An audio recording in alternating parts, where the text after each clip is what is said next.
Hello friends, कैसे हैं आप सब। मैं एक्चुअली अभी दो कंपनीज के रिजल्ट स्टडी कर रहा था। वो दो कंपनीज जिसमें अभी रिटेल इन्वेस्टर्स बहुत ज़्यादा अट्रैक्ट हो रहे हैं उन कंपनीज की तरफ, जिनमें उन दोनों कंपनीज का नाम है डीमार्ट एंड डेल्टा कॉप। लेकिन चलिए उससे पहले बात कर लेते हैं मार्केट्स की। मार्केट्स आज बहुत ज़्यादा फ्लैट थे। Nifty mid cap 100 and Nifty small cap 100 भी ऑलमोस्ट 0% के आसपास ही मूवमेंट दिए, तो बेसिकली आज एकदम फ्लैट थे। एंड मैं पर्सनली निफ्टी मिड कैप और निफ्टी स्मॉल कैप पे ज़्यादा फोकस करता हूँ। वो बेसिकली एक तो ये बताने में हेल्प करते हैं कि ऑब्वियसली जैसे अपने जानते हैं कि लार्ज कैप कम है compare to mid cap and small cap, तो उससे ज़्यादा आइडिया होता है कि मार्केट्स का कैसा मूड है। और मेरा पोर्टफोलियो भी basically small and mid cap की तरफ टिल्टेड है, तो उस हिसाब से मैं मिड कैप और स्मॉल कैप पे ज़्यादा ध्यान देता हूँ इंडेक्सेस पे। और चलिए बात करते हैं स्टॉक्स की। पहला स्टॉक डीमार्ट। बहुत बहुत सारे रिटेल इन्वेस्टर्स डीमार्ट में इन्वेस्टेड हैं। मैं पर्सनली खुद भी डीमार्ट लेने वाला था, बट समहाउ ले नहीं पाया था। काफ़ी काफ़ी कम प्राइस से इसको ट्रैक कर रहा हूँ, एंड अभी तो ऑब्वियसली काफ़ी हाई पहुंच गया था, बट अभी रिसेंटली काफ़ी करेक्शन आया है मार्केट में। तो इसीलिए डीमार्ट के रिजल्ट्स के ऊपर बहुत लोगों की नज़र थी। मैंने अभी पर्सनली देखा डीमार्ट के रिजल्ट्स को।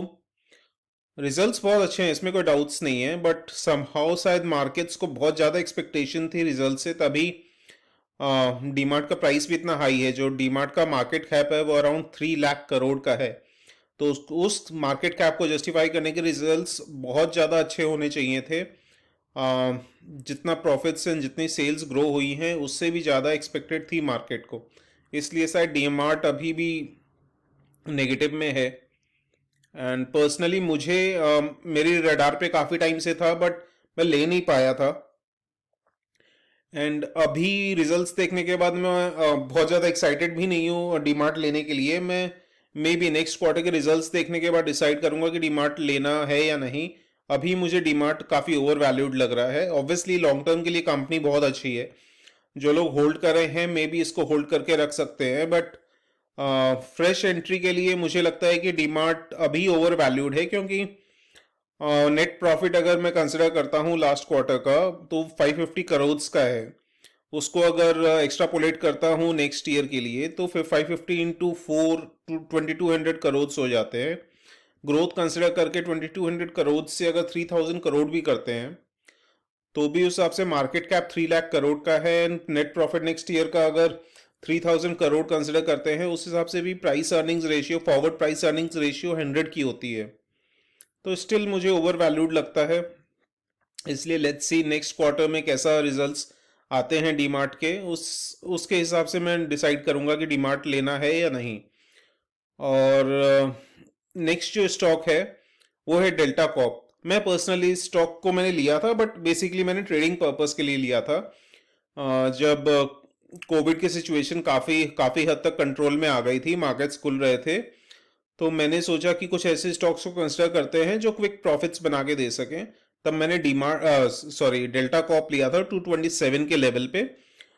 मुझे ये एक्सपेक्टेशन थी कि 2 साल से लोग जैसे घूमने नहीं जा पा रहे थे, कहीं बाहर नहीं जा पा रहे थे, उस हिसाब से गोवा में अचानक से टूरिस्ट उमड़ पड़ेंगे। एंड फ्रैंकली ऐसा ही हुआ, एंड डेल्टा कॉप काफ़ी अच्छा परफॉर्म करने लगा। एंड मैंने फ्रैंकली 275 के लेवल पे प्रॉफिट बुक कर लिया था। दैट मीन्स 227 पे लेके 275 पे सेल कर दिया था।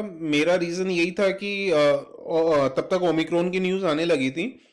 मुझे लगने लगा कि अब शायद डेल्टा कॉप के क्योंकि लॉकडाउन हो सकता है एंड टूरिज्म पे अफेक्ट आएगा कोविड का, तो उस हिसाब से मैंने सोचा कि चलो प्रॉफिट बुक कर लेते हैं, कोई हार्म नहीं है। तो लेकिन अभी 283 के लेवल पे है, एंड मैंने रिजल्ट्स देखे, रिजल्ट्स काफ़ी काफ़ी अच्छे हैं। ऑब्वियसली अभी इसको जो 2020 अक्टूबर से दिसंबर तक के क्वार्टर से कंपेयर नहीं कर सकते अक्टूबर से दिसंबर 2021 के रिजल्ट्स को, क्योंकि ऑब्वियसली 2020 अक्टूबर से दिसंबर के बीच में काफ़ी ज़्यादा कोविड से प्रॉब्लम चल रही थी, लॉकडाउन्स भी थे, तो बेसिकली वो कंपैरिजन मायने नहीं रखता। तो अगर इसको स्टैंड अलोन की तरह देखते हैं इन रिजल्ट्स को, तो मुझे लगता है कि रिजल्ट्स बहुत अच्छे हैं, बट और कंपनी काफ़ी फेयरली वैल्यूड है या कहीं ना कहीं मुझे थोड़ी सी अंडर वैल्यूड ही लगी। अगर ये अभी ओमिक्रॉन और कोविड की प्रॉब्लम नहीं हुई होती तो मैं तुरंत रिजल्ट्स के बाद डेल्टा कॉप ले चुका होता। लेकिन क्योंकि अभी कोविड की वजह से टूरिज्म काफ़ी अफेक्टेड है, एंड जैसे आप जानते हैं कि ये कसिनो बिजनेस में है, तो उस हिसाब से थोड़ा बहुत प्रेशर में स्टॉक रह सकता है। बट स्टिल ये मैं इसको अपनी रडार पे रख रहा हूँ, एंड जैसा ही मौका मिलेगा मैं डेल्टा कॉप जरूर ले लूंगा लॉन्ग रन के लिए। बट बेसिकली शायद एक बार मैं वेट कर रहा हूँ कि ये कोविड की प्रॉब्लम थोड़ी कंट्रोल में आ जाए।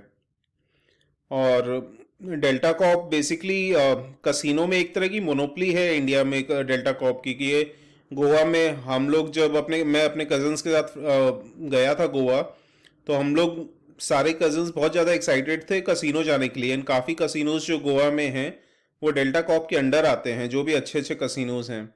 इनका सिक्किम में भी कसिनो है, एंड ये अभी रिसेंटली हॉस्पिटैलिटी इंडस्ट्री में भी उतर रही है, जिसमें ये बेसिकली इसका और एक प्लान है कि गोवा में ये पूरा entertainment park kind of establish करने की कोशिश कर रही है, जिसके लिए इसको गोवा गवर्नमेंट से परमिशन भी मिल चुकी थी। बट ऑब्वियसली कोविड की वजह से काफ़ी प्रॉब्लम्स हो रही हैं।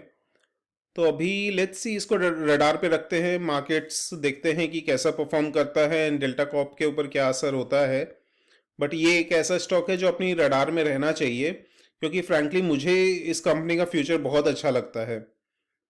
एंड चलिए, यही आपको क्विक अपडेट देना था, एंड मिलते हैं कल अपने मेरे नेक्स्ट वीडियो में। तब तक के लिए good night and take care. Please अपने और अपनी फैमिली का ध्यान रखिए कोविड से। Thank you.